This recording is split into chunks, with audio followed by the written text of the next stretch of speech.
कि मनवंश की मैंने तुम्हें ये कथा सूर्यवंश की ये कथा सुनी मनुष्य। लेकिन महाराज श्री के मन में एक बात है, वो ये कि आगे चंद्रवंश की मुझे कथा कहनी है।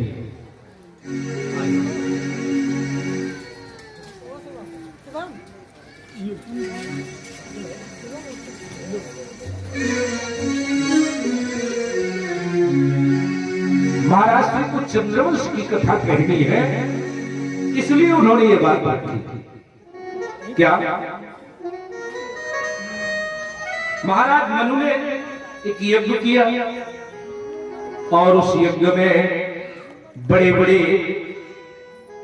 विद्वानों को आमंत्रित किया गया। वशिष्ठ जी के आचार्यत्व में देख रेख में ये यज्ञ किया जा रहा है। लेकिन एक बात दुनिया में आज भी है और ये वहीं से चली है।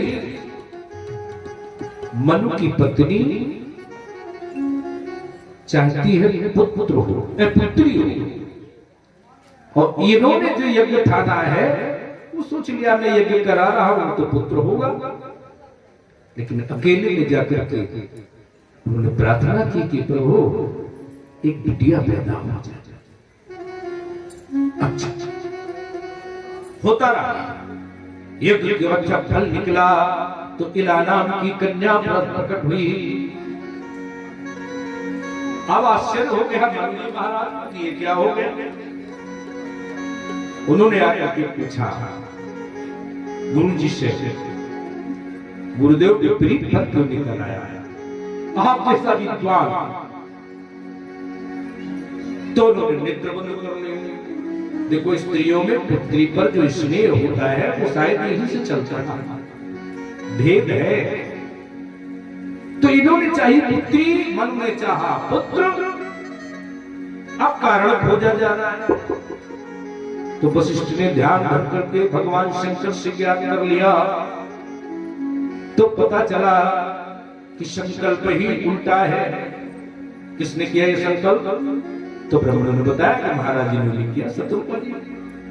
अच्छा, वशिष्ठ जी ने कहा चिंता मत करो, मैं इसको पुत्र बना दूंगा।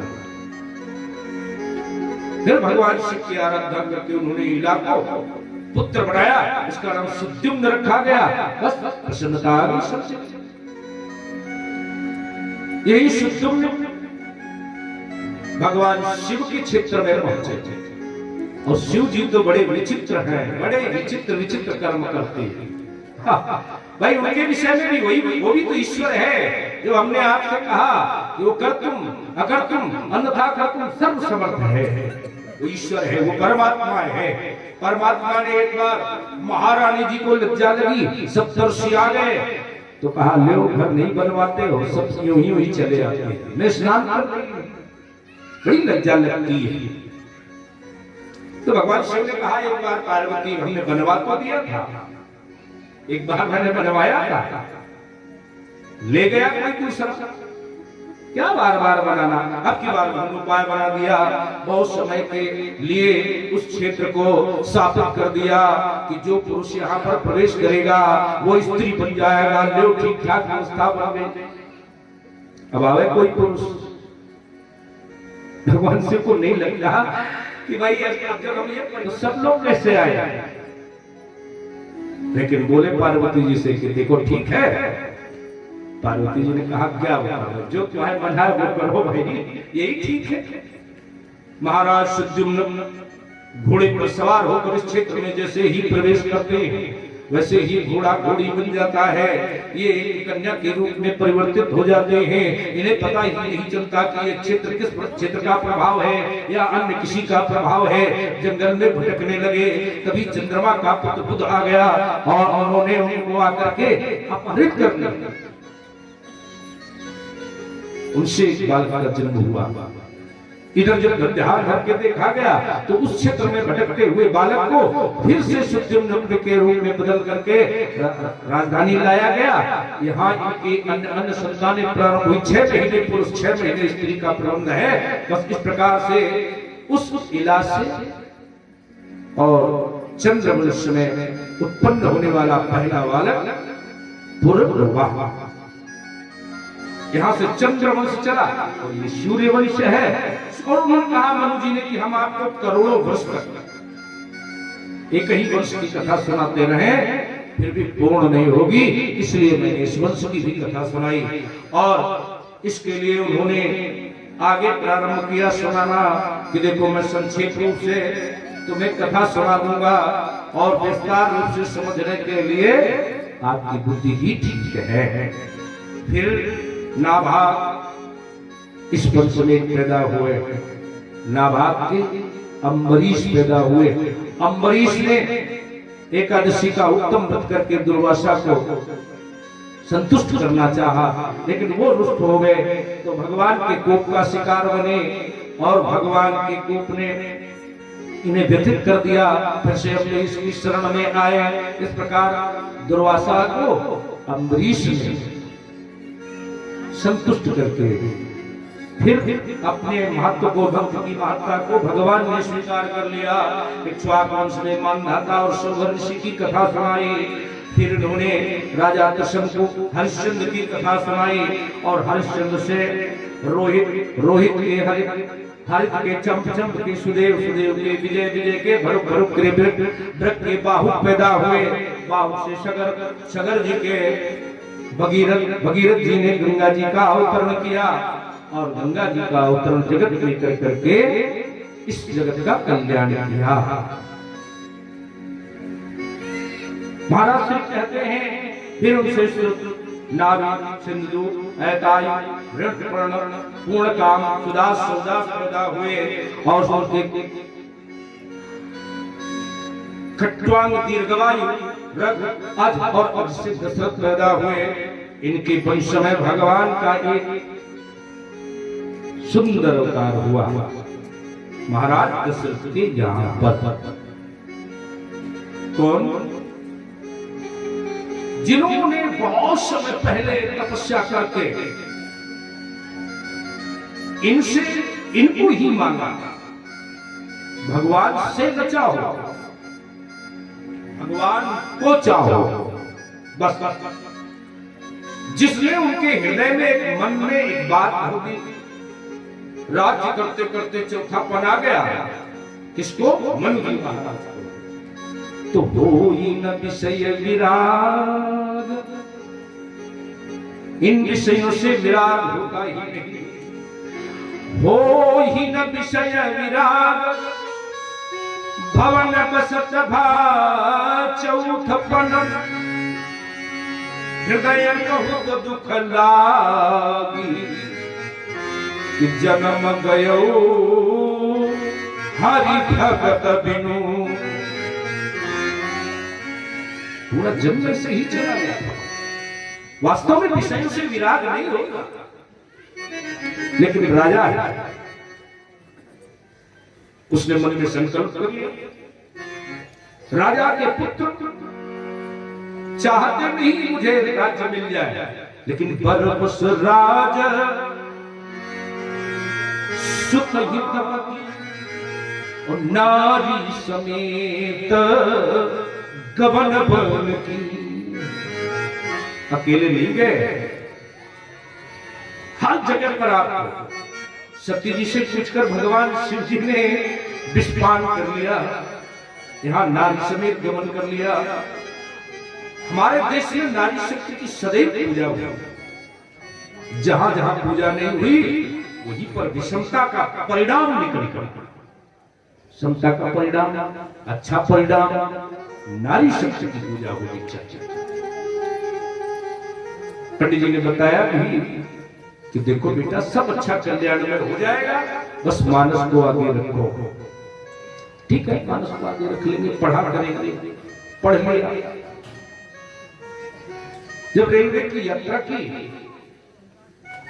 तो रेल आई, उस पर उनको चढ़ना था, जल्दी जल्दी सामान फेंका, खुद चढ़ गए और तब तक गाड़ी चल रही, स्त्री वहीं छूट गई। अब भड़बड़ाए, अगले स्टेशन पर उतरे, लौट कर आए, जैसे तैसे प्रयास करके उसे पाया। फिर उस महात्मा के पास गए क्या पंडित जी बताते हो रामायण? आज ही बच गया, एक बड़ा संकट खड़ा हो जाता। बोले क्या हो गया? तो सारी घटना बताई, ऐसा हुआ है। बोले अरे मूर्ख, उसी में तो लिखा है। भगवान राम जी के उस चरित्र पर ध्यान देता कि जब वो नाव पर चढ़ रहे हैं, शीज चढ़ाई, शीज चढ़ाई चढ़े रघुराई। अरे पहले उनको चढ़ाता तो सामान भले छूट जाता, लेकिन स्त्री से वियोग न हो। सीखने में भी गलती मत करो, नारी का सम्मान करो, उसकी हर विषय पर सलाह लो, उचित है कि नहीं है ये अलग बात है। बुद्धिमान होगी तो उचित सलाह देगी, नहीं होगी तो नहीं। साथ में चली कौन? शत्रुघ्न। तो पंथ जात सोहई मत धीरा, ज्ञान ज्ञान भक्ति पंथ जात सोहई मत धीरा, ज्ञान भगति जग धर है शरीरा। एक ज्ञान की प्रवृत्ति है, एक भक्ति की प्रवृत्ति है। यहां पर बताया जाता है कि ये पति पत्नी ज्ञान और भक्ति नदी पार करके, नदी पार करके जिस समय पहुंचे अरण्य में, नैमिषारण्य में, तमाम ऋषियों ने उनका स्वागत किया। 23,000 वर्ष तक तपस्या करते रहे। 23,000 विभिन्न विभिन्न विभिन्न आयामों से, लेकिन भगवान आते नहीं तो क्या टूट जाना चाहिए? निष्ठा टूट जाए, भक्ति टूट जाए ना। कभी तो आए, एक दिन भगवान अदृश्य रूप में आए और कहा मांगू मांगू बर भैरव बानी, परम गंभीर कृपामृत शानी। मनु जी ने नेत्र खोले, सब तरफ देखा, कोई दिखाई नहीं। किससे मांगे? तब उन्होंने कहा कि हे प्रभु, यदि आप मुझसे ये कहेंगे तो मैं आपसे मांग नहीं सकूंगा, इसलिए सदस्य होकर के फिर मुझसे देने की बात कहिए। तो दोनों लोग प्रकट हुए। कौन कौन? महारानी जानकी जी और श्री राम जी। दोनों को देख करके ये युगल गदगद हो गया कि पामो भाग सोहति अनुकूला। कौन सुना? सीता जी महारानी। इनको देख करके प्रसन्न हो गए। देखिए स्त्री साथ में आई, क्योंकि स्त्री साथ में तपस्या कर रही है। उनका मांगो। तो उन्होंने कहा कि चाहूं तुम्हें समान सुत, प्रभु शन कवन दुराव। आप हम आपके समान ही पुत्र चाहते हैं। अच्छा तो मिलेगा। सीता जी ने कहा कि और एक दूसरी भी तो खड़ी है, उनके लिए भी तो कुछ कहो। कौन खड़ी है? बोले शत्रुपा जी महाराज। अच्छा तो भगवान ने देखा सतरूप ही बिलोक कर जोरे, और देवी मांग बर जो चितोरे। तो मांगो, तुम्हें क्या चाहिए? सीता जी के इशारा करने पर उन्हें भी देने को तैयार है। वो तो बेचारे एक मांग कर संतुष्ट हो गए। ये मांगती है कि हमें 6 वरदान दे। बोले नहीं तो मेरी बात सुनो। क्या है कि जो का चुना था चतुर नभ मांगा, सोई पर नाथ परम प्रिय लागा। तुम भी मांगो, तुमने मांगा सोई सुख सोई गति। देख कितनी चतुर है स्त्रियां, बहुत चतुर होती है। नारी शक्ति की हमेशा सराहना होनी चाहिए। सोई सुख सोई गति सोई भगति सोई निज चरण सने और सोई विवेक सोई रहन प्रभु हम ही कृपा कर दे। ये हमको दीजिए। सीता जी मुस्कुराई थी जो देख तो ये वरदान हृदय में करके जन्म जन्मांतर में महाराज जी के जीवन को पुरुषार्थ में बदलने के लिए, कृतार्थ करने के लिए जब भगवान आए, बस उस प्रबोध तंत्र से आपको जोड़ता हूं। ये विषय आना है। राम जी के जन्म पर ये भी प्रसाद अखिलेश कुमार जी पोरवाल बड़ी बड़ी तरफ से रखा गया है। आप अपने इस महोत्सव को और अच्छा बनाने के लिए एक बार भगवान का दोनों हाथ उठा करके कीर्तन करिए और फिर आपको इस कथा के मूल रूप तक पहुंचाने का प्रयास करेंगे, क्योंकि इस दुनिया में एक पद बहुत बढ़िया लिखा गया, राम का नाम लेकर जो मर जाए वो अमर नाम दुनिया में कर जाएंगे। ये न पूछो वो मरकर किधर जाएंगे, वो जिधर भेज देंगे उधर जाएंगे। तो टूट जाए न माला कहीं प्रेम की, कीमती है रतन सब बिखर जाएंगे। जब मर जाएंगे हम अंत काल तक भगवान का स्मरण रखें और अंत में भी भगवान का ध्यान आवे। इसलिए सीताराम सीताराम सीताराम सीताराम सीताराम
रामचंद्र जी महाराज की जय।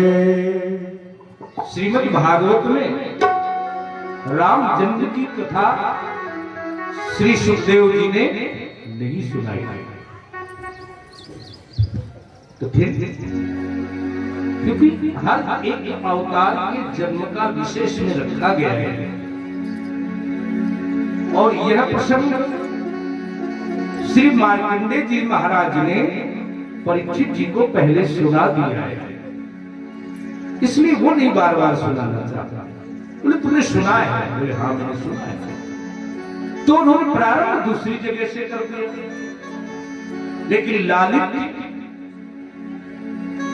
वक्ता को एक छूट मिली है कि वो समझाने के लिए अन्य शास्त्रों से, अन्य पुराणों से अपनी बात रख सकता है। उस मर्यादा का उल्लंघन करते हुए, उसको पार करते हुए हमने रामचंद्र की कथा आपसे जोड़ने का वादा किया। कहेंगे क्योंकि कभी कभी यदि इसी मर्यादा पर रह करके पाठ करके काम कर दिया जाए, कथा कह दी जाए, तो चर्चा का विषय बन जाता है। अरे रामचंद्र की कथा कही नहीं, अरे रामचंद्र की कथा कही नहीं। इसलिए ये भ्रम न रह जाए, ये छूट बन न जाए, इसलिए मैंने इसको रखा। महाराज श्री कहते हैं ये कथा श्री शिष्य को बादशाह नहीं हो सकता, ये कथा शमन अंकित करके कही जा सकती, बस केवल कही जा सकती। तो मनमोह शत्रुपा को जो वरदान दिया उसको सिद्ध करने के लिए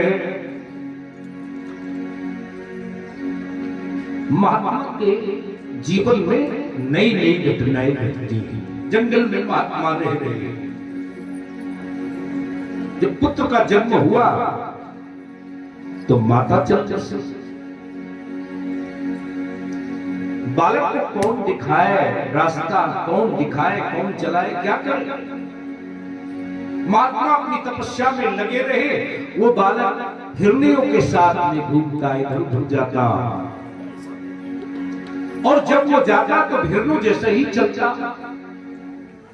संग महात्मा के संगी बालक का ये आचरण है, वो हिरनों जैसा चलता है, वैसी बोली समझता है, वैसे ही सारी क्रियाकलाप करता रहता है। बड़ा भी हो गया, महात्मा को चिंता हुई, धीरे धीरे सिखाया, सीख गया। इधर राजा के मन में एक बार तमन माही गलानी मोरे सुत नहीं। कहां जाए? गुरु दरबार। गुरु ग्रह तुरंत गया महिपाला, चरण लाग कर विनय विशाला। अब कोई आचार्य के घर नहीं जाता, आचार्य को बुला लिया, पंडित जी छुट्टी है, इधर आ जाओ। तीन पद्धतियां हैं। वशिष्ठ पद्धति, राजा विजित के दरबार में जाकर के पूछता, संशोधन करा था। शतानंद जी की पद्धति, शतानंद तब जनक पधाय, कौशिक मुनि तुरंत पठाए। इस शतानंद जी को भेजा जा रहा है, आओ महाराज चले जाओ। ये राजा आज्ञा का पालन करता। एक और श्रीधर ब्राह्मण भी आगे कथा आएगी।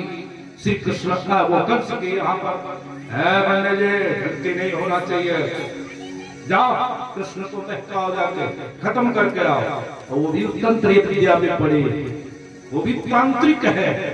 वो भगवान के पास जाता है, विकलांग होकर के उसकी दुर्दशा। तीन तरह के, एक यजमान को आचार्य मानता है, तुम जैसी कहा, जैसी कहा, मालाएं पटा लेकर के, थाली लेकर के सामने खड़े हैं। अरे पंडित जी यहाँ खड़े हो, ये भी एक आचार्य है। ये दुर्दशा भी के कह रहे हैं, वो जो स्वीकार करने के लिए अगर जूता भी पहनकर राजा आ जाते हैं तो लौटा देते हो। चलिए, गुरु ग्रह तुरंत गया वो महिपाला, और पहले चरण दागी कर विनय विशाला। अब हमारा क्या है? बोले पुत्र नहीं हो रहा। अच्छा, तो उन्होंने कहा कि जाओ श्रृंगी ऋषि को बुलाओ। तो श्रृंगी ऋषि वशिष्ठ बुलावा, पुत्र काम शुभ यज्ञ प्रकट हुए अग्नि, और अग्नि मुझे जो खबी दी तो 4 भागों में बांट दी गई। आधी अर्ध भाग को छिल्ले ही दीना रहा मुझे भाग फिर 2 भाग, जो आधा बचा उसके 2 भाग। और फिर सो कह के हाथ भर सुना, और जो बचा चौथाई उसके 2 भाग किए गए। वो कैकेयी और कौशल्या के हाथ में रखा गया। उन्होंने प्रसन्न करके महारानी सुमित्रा को दिया। बस उसी तरह से यही विद गर्भ सहित रानी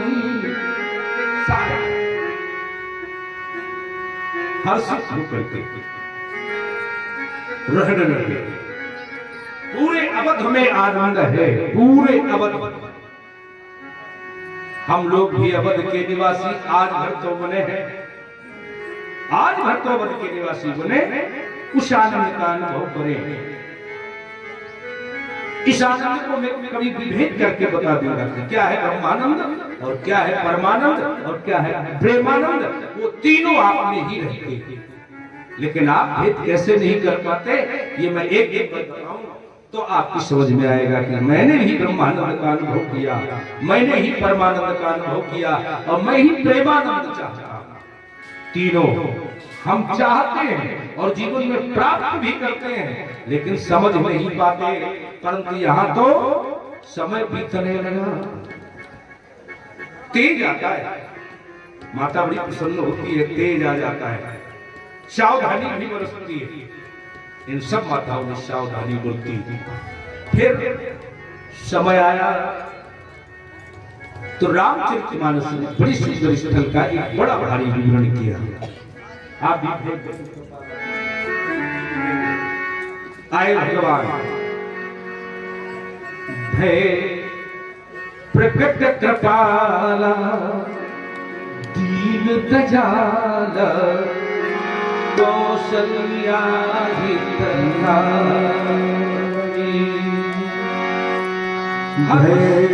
प्रगट कृपाला दीन दयाला कौशल्या